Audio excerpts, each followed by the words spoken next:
This is Edward Siegel. Welcome to the Crisis Ahead podcast. Each week, we look at how companies, organizations, and individuals in the news are responding to, managing, or recovering from a crisis, and what you can learn from their successes or failures. My observations and recommendations are based on my experience managing crisis situations and advising others on how to respond to and bounce back from disasters, scandals, and other emergencies. My guest this week is Wendy King, an expert on using Zoom, who will discuss the do's and don'ts of using the video platform to help communicate about a crisis. Before Wendy joins me, however, I want to say a word about Zoom, the company. Zoom is no stranger to crisis situations. It's been in the news because of a security issue that allowed unauthorized individuals to join Zoom meetings and engage in what's called Zoom bombing. The company said it was taking steps to help address and prevent this form of cyber attack. Then last month, the Zoom platform crashed, causing a crisis for schools around the country who depend on the technology to provide distance learning to their students. In any crisis, it is important to keep people informed about the situation and what you are doing or will do to address it. That's what Zoom did when it announced that it had received reports that people could not use the service. The company said they were investigating the problem, would provide updates, and apologize for any inconvenience. Some businesses, such as Weight Watchers and Bird, the e-scooter company, have been criticized for how they used Zoom to tell employees that because of the pandemic, they were being fired. Before your organization has a crisis, you should include in your crisis management plan how, when, and why you will use Zoom and other tools to communicate with your employees and other audiences about a crisis. But it's also important to know how to use Zoom the right way to ensure you are communicating in a professional manner, and that's exactly what Wendy King will be discussing with me shortly. I've written a new book that includes important advice on how you should communicate about a crisis and manage and recover from more than 100 different types of crisis situations. Crisis Ahead: 101 ways to prepare for and bounce back from disasters, scandals, and other emergencies. Crisis Ahead is now available as a paperback book, wherever books are sold, and as an ebook from Amazon and Barnes & Noble. Crisis Ahead is filled with case studies about how companies and public figures have prepared for and handled crisis situations, and the important lessons you can learn from their successes and failures. The book also includes checklists and exercises to help you get ready for and react to a crisis. You can learn more about the book at publicrelations.com. It's not too early to start preparing for the next crisis. That's because history shows there is always a next crisis, and the sooner you are ready for it, the better. Zoom quickly became an important communication tool for companies and organizations in the coronavirus crisis. But like all tools, you should learn how to use Zoom the right way. My guest this week is Wendy King, a Zoom expert who will discuss the do's and don'ts of using this increasingly popular video platform. Wendy was recently recognized by Ecamm Live, a broadcast software development company, for having the best Zoom tutorials. Those tutorials are now available on her YouTube channel at Leadership Lessons Live. Wendy is also a leadership and management consultant, speaker, and author. She recently co-authored the book, Leadership in Trying Times. Wendy also wrote a book about project management, Avoid the Pitfalls, Finish the Building on Time, on Target, on Budget, a practical guide to design and construction. Both books are available on Amazon. Welcome to the podcast, Wendy. Well, Edward, thank you so much for having me today. It's a great opportunity, I think, for folks to learn how to use Zoom in advance of a crisis. What prompted you to become an expert in using Zoom? Well, one of my first Zooms was on crisis management, and I was presenting to a group of about 100 people, and in the middle of the Zoom presentation, my internet signal completely died. what kind of an internet expert and Zoom expert am I? What kind of a crisis manager am I? So I decided at that point in time, I needed to learn all the tools and tips and tricks to really do a great Zoom. And so it's really been trial by error, and I'm now involved with 5 major Zoom presentations and have learned some tips and tricks I'd like to share with everyone today. So, based on your experience, what are the most important do's and don'ts for using Zoom and other video platforms? Well, I'd put those in maybe 5 categories. First, think about your internet connections. Second, think about and plan for what features to use on Zoom. There's some amazing features that will help with a Zoom presentation. Third, think about the staging of your Zoom meeting. How you look and sound is very important. I call that the look and sound. And then the content for your Zoom is important. And maybe also, even before you start, think about how you are deploying Zoom so you can optimize all of these other features. Well, let's take a deeper dive into each one of those key areas. Great. Well, let's start with being a jack of all trades. I've given many presentations and conducted many meetings over my career. And guess what? I had help. I had AV technicians. I had experts that helped with the content. And now you are the producer, the director, the AV technician, which, as I said before, is one of the most challenging jobs. And you are, in fact, the star of the show. So keep that in mind and learn about all those roles and responsibilities. Isn't that a lot to be asking someone to have to do so much at the same time? How long does it take for someone to learn how to do everything at once? Well, again, I think this is an iterative process.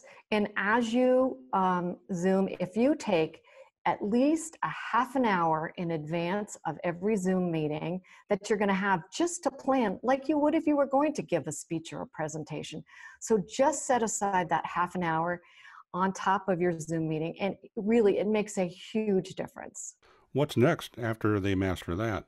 Well, let's start with some challenges. Even today, as we got on, Edward, some challenges about how to make sure that you have the right internet signals. So first, let's talk about your internet. You can check your internet strength. That's the first thing you need to do. Zoom requires, for the highest grade of uploads and downloads, that you have 3 megabits per second upload and download speed. And how the heck do you know what that is? Well, there's an easy way to test that on the strength on of your devices and your internet strength by going to speedtest.net, and it will tell you your current upload and download speeds. And if you haven't achieved those, try going to a different room, or if you need to, have an alternative internet source. As I said to you early in this presentation, I lost signal in the middle of a crisis and immediately realized I needed to have backup. So what I did is I acquired a mobile hotspot. Other alternatives are to use the personal hotspot on your phone. So just understand that if you don't have a signal, you don't have a Zoom. What's next on your list? Well, let's see. I think it's important to activate your Zoom features. Many of us get on Zoom and just treat it as if it's a dialogue opportunity, but you can do more than that. You can use Zoom to really use features that they have, such as a whiteboard. You can share your computer screen. When you share your screen, you can use an annotation feature. For example, I was doing a presentation on Zoom, and I used that whiteboard to highlight the key features of Zoom, and that reinforced for the participants the key features of Zoom. Does it matter whether people use a laptop, iPad, or smartphone for their Zoom or other video platform sessions? Well, my belief is to get the best quality equipment that you can within your price range. Zoom can happen in, as you said, in the three areas, using the three devices that you mentioned. I prefer to use a laptop computer because I can manipulate the screen in an easier fashion for me. But I also think it's important to think about other equipment opportunities. So for example, the two other pieces of equipment that I think everyone should consider is having an external camera, which has better camera quality, and also an external microphone, which has much better sound capability. And what it can do with an external mic is to cut out some of the sounds in the room. So that really improves the quality. People comment that the number one challenge that they experience when participating in Zoom and when they lose interest is if the sound quality is poor. What should people do before they go on Zoom to help make sure that they look and sound their best? Well, you know, every device is different. The thing I recommend to everyone is Zoom has a great feature that you can record a Wendy-only Zoom meeting to test out all your equipment. So test if you have an external mic, test that. If you have an external camera, see how that looks. Record the Zoom and listen to it and view it and see how it sounds and how you look, and then make adjustments appropriately. In addition to being the right distance away from the mic, it's also important to be the right distance away from the camera and camera lens. What's your advice about the best way to use a camera? Well, I think one of the things to do is to think about the view that you would have on Zoom of yourself in the presentation or in the communication. So I recommend people have a chest height view and up. So again, thinking about that, that really determines where the camera's placed, if the camera's different than your recording device, and really, again, practice. Some distance is definitely appropriate. One of the things we know is that this online medium using Zoom flattens your look. So you want to create as much depth as possible, but with enough clarity. So try it. Move the camera back, move the screen back, move your setting behind you forward and back, and it really can create more interest. Speaking of settings, with Zoom you have the option of using virtual backdrops. What are your thoughts about the best practices for using this feature? Well, I think using the Zoom virtual backdrop feature, you really need to have a green screen. Without a green screen, your image, and it really blurs on the edges, if I can use that term. And so I think you definitely want to have a green screen. And there are a lot of virtual backgrounds that might be appropriate for the conversation that you're having. Again, it may be appropriate to have Hawaii in the background, but if you're delivering some bad news to folks or challenging news, I mean, in these times, you might want to have a setting that's more appropriate for the message that you're delivering. Of course, there can be challenges in using a green screen and a virtual backdrop. Lighting is very important no matter what you do. What's your advice about the use of lights so you can look as good as possible? You know, lighting is so critical. And again, you have to look at what your budget is, but regardless of what you're able to afford, whether it's soft lights, LED lights, you can, I'm going to call this rig the lighting to accomplish three things. One, have a light behind you, have a light on your face, even if you have to get, something, from a reading light. And three, have lighting in front of you. I want to call it in front of you, behind the camera, per se. And that creates a balance. One tip I have about lighting is be sure to test your Zoom, the lighting, at the same time you're going to be giving your presentation. Because again, if it's a different time of day, the lighting might be different. I'm going to call it the pros. They end up doing their Zooms in a contained space where they can control the lighting. So there's no outside lighting. But again, it just depends on what you can accomplish. In my in my production studio here in my garage, I have taped cardboard over all the windows so that I can control the lighting. Once you have the good sound, the good lighting, what about makeup for men and women? And what's the best way to dress for a Zoom meeting? Well, let's talk about makeup first. And, this is kind of a touchy subject for people, but I think it's important to remember you are on stage. And I don't know if any of you remember from history that when John F. Kennedy and Richard Nixon were doing the first live television broadcast, Richard Nixon refused to wear makeup. Now, I'm not saying that's why he lost, but he looked very tired. So, take that under advisement. Really what you want to do is to have makeup for both men and women that really just brighten your face. I would really use that as your tip. And I also have on my website some ideas for makeup that you might want to look at. What about attire? What's the most appropriate clothing for men and women to wear when they go on camera? Well, I think having a solid color is great. Bright colors are good. I mean, consider your background, of course. But again, that solid color doesn't take away from your presentation. You don't want any distractions if you can avoid that.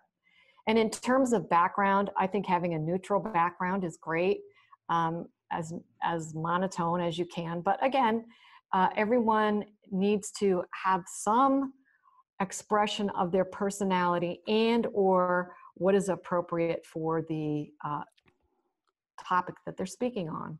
Speaking of expression, how should people use facial gestures and hand movements when they're on camera? Well, one thing I think is really interesting is what I call your nervous habits. And I'm sure many of you have been in Zoom and you've seen people with some nervous habits. My nervous habit is I keep flicking my bangs out of my eyes, and it's just distracting. So sometimes to prevent myself from doing this, I literally sit on my hands. But in terms of gestures, you need to be animated. And so if you are a person that does use your hands. Just don't put your hands in front of your face. And one recommendation that we have is that you keep your fingers closed. It just is a better look. What else is on your list of do's and don'ts?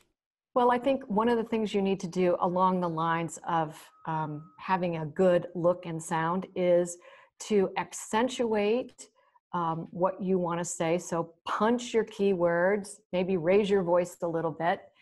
And also, I think it's important to take some time to think about your content and what you're going to be saying and how you're going to say it on Zoom. We're almost out of time. How can people find out more about you, your services, and your advice? Well, I'm available for information, or you can just go directly to my website, www.leadershiplessonsforyou.com, and that's with the number 4 and the letter U. And I do have a YouTube channel where all the Zoom lessons are now posted, Leadership Lessons Live. And we will be having upcoming courses. You can find out about those as well on my website. It's called 50 Tips for a Fabulous Zoom, and we'll be having a 5-day course coming up in the near future. Thanks for joining me, Wendy. My guest this week has been Wendy King, an expert on Zoom and co-author of the recently published book, Leadership in Trying Times. Thanks for having me.